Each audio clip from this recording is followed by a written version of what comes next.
तू आता थोडा विषय हात घातलाय कर्म ह्याच्यावर. तर आता आपण हिंदू रिलिजनमध्ये कर्मावर फार फोकस करतो. बरोबर आहे.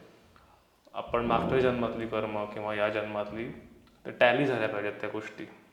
तर जर माझी कर्मच किंवा कोणाची एका व्यक्तीची कर्म जर बिघडलेली असतील आणि त्यामुळे त्याचे इम्पॅक्ट त्याचे आत्ताच्या जन्मावर किंवा त्याचं काही चालू असतील, अडचणी येत असतील, ते सगळं होत असेल, तर मी जर सिग्नेचर चेंज केली किंवा मी सिग्नेचर नीट केली किंवा त्या व्यक्तीने नीट केली, तर त्याचा काय परिणाम होणार? कारण ती गोष्ट त्याला भोगावीच लागणारच आहे.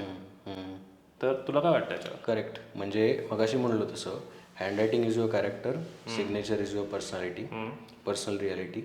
तू आधीच्या कर्माच्या मधनं जर का आत्ताची रियालिटी बघितलीस ना, तर तुला कदाचित जे काही इमोशन फील होते ते होत आहे. ओके. काही वेळेला चांगलं असू शकतं, काही वेळेला वाईट असू शकतं, पण कर्म हे तू आत्ताही करतोयस, या मोमेंटला सुद्धा करतोच आहेस तू.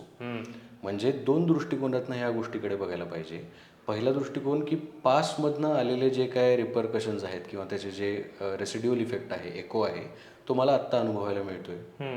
पण मी त्या अनुभवाच्या बरोबरीने आत्ताही काहीतरी कर्म करतोय. म्हणजे आजचा विचार, आजची भावना, आजची कृती, आजचा निर्णय हे तुझं आजचं कर्म आहे. ओके. आणि ते कर्म डिफाईन करण्याकरता किंवा ते कन्स्ट्रक्टिव्ह बनवण्याकरता सिग्नेचरचा वापर केला जातो.